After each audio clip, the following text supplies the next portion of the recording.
Heirang Leirang channel da mayam gidamakta pujarakliba Phungga Wari Ema Manbi Thaina mamangai da yamna ina kaira khunba Ningthau Maharani Angam athau mantri kayaga loinana Laibak adu chaba thakpa wattaba laibak haibadu oirami Ningthau Maharani anina ahal oiraklabada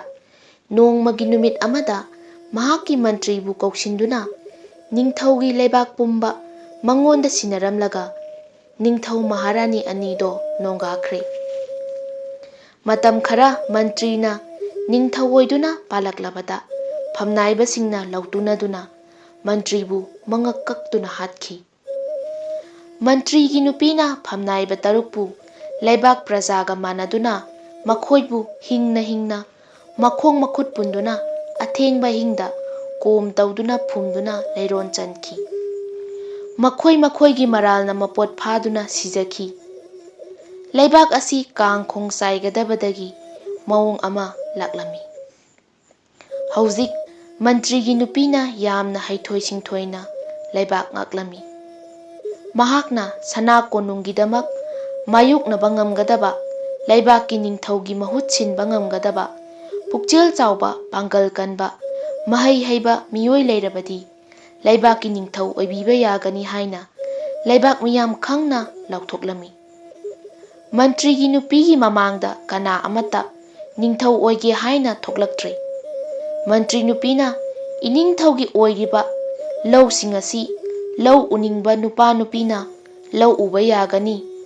uriba lau adugi tangkhaidi ningthaugi lausan oigani haina lauthokli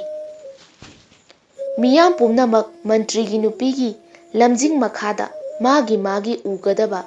lau unaduna tangkhai amana ningthaugi pukaigidamak lausan kajari Mantri gi nupina laibak miyamgi amadi ningthaugi khubam muttanaba praja miyam pumnamak khangna yaifanabagidamak honarakpana laira anang khaidana miyam pumnamakki tunggi laibakki yumbi oinanaba haiduna mama mapa khudingna macha masu khuding ningthijana mahi masing tamhalli Masa kanba thawong kaya tawduna macha singbu masa phananaba hotnakhre Mantri gi nupina thabak kaya paikhatuna laibakki damak saukhatnanaba masagi oijaba pumnamak thadoktuna miyam pumnamakna Ema Manbi haina kauduna ningthau amagum ikai khumnaba nongmagi hengalakli Ema Manbigi ichang thauba laibak ngakpagi haisingba laibak miyamna Ema Manbigi makhada chap manana laikibana atopa laibak singi ningthau singna hanna laibak lausinnanaba thauranglabada Ema Manbina yamna laina namtharami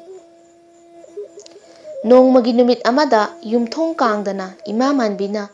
koina chatlakpada laibak praja kaya amata oina ngangnabagi wakhalon kaya amatarami Imung khudingda asumna hainarami madudi Ema Manbina akhoibu lau pibiduna aikoi chaba thakpa watlanbidre Thabak thauram kaya ama pibiduna aikoi miyam pumnamak khut hanghandre Aikoigi laibak asi Ema Manbina adum panduna leirabadi yamna nungaina wattaba haibadu adum oiragani Yum kharadana matai manausingna machasingda Ema Manbina laibakki ningthau oinanaba mi khangani pikliba angangsingbu semgatgani haibani aduna nakhoi hotnaba lepa yade haiba kaya amasu tarami Athengba hingda yumthong sinna yenakha yengun lona imung singda wa kaya tarakpada imung manga tarukti ningthaugi mana mathum lau sing phangjahaudraba chithahauba oina thengnari nonganbaga wathauba yumsing adugi miyoising adu kaukhatuna makhoibu lau pibire ningthaugi kaidagi phau khaidoktuna pire aduga Ema Manbina hairai nakhoida piriba asi ningthaugi maralni amuk singlakadabani phau purabadi phau singgadabani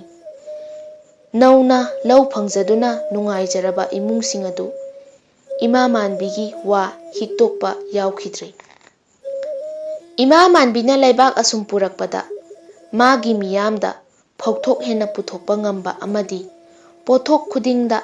ahenba puthokpa ngamba masagi khut sa haibida athoiba masagi haisingba kaya ama utpa ngamba kaya athoi ahen tanahali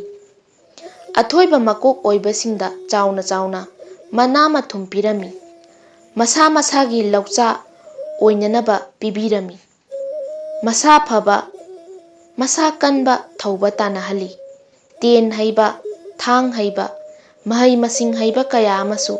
khangatuna mana mathum chauna pibiduna miyam pumnamakpu haithoi singthoiba oinanaba pukning thaugatlami asum tawduna Ema Manbina miyam pumnamak suba nomba kanba haithoi singthoiba khutkan pangalaba leibak ama oinanaba chapchana karigumba amata watanaba lambida lamjinglami Ema Manbina lamjinglakpana leibak asi thang ta haiba masa mau phaba kanba thauba mahai haiba lawu singuda khutna saba potlamsing puthokpa haiba miyoi masing lakamdana leirakle Ema Manbina phamnaiba pukchel chawgadaba miyoi kayasu pukning thauduna khanjili atopa ningthau panba leibakna khut thingjalaklebasu khudakta khut hanba ngambadagi leibak kayagi ningthausingna marai luktuna leinakhre ningthau amasung mantrina thupkhraba matungda ningthau oiba yagani khanduna miraibakta chatlanduna mahai masing thang ten langi lalong landaba ngakthokpa thauna phana mayoknaba micham prajaga karamna loinagani haibana chingba khangnanaba oja guru kayagi maphamda tamhankhiba lairaba nupa amagi thauna phaba I asengba haibadu thokle mahakna chapchana haiduna thoklakpadadi lairaba magi imungdi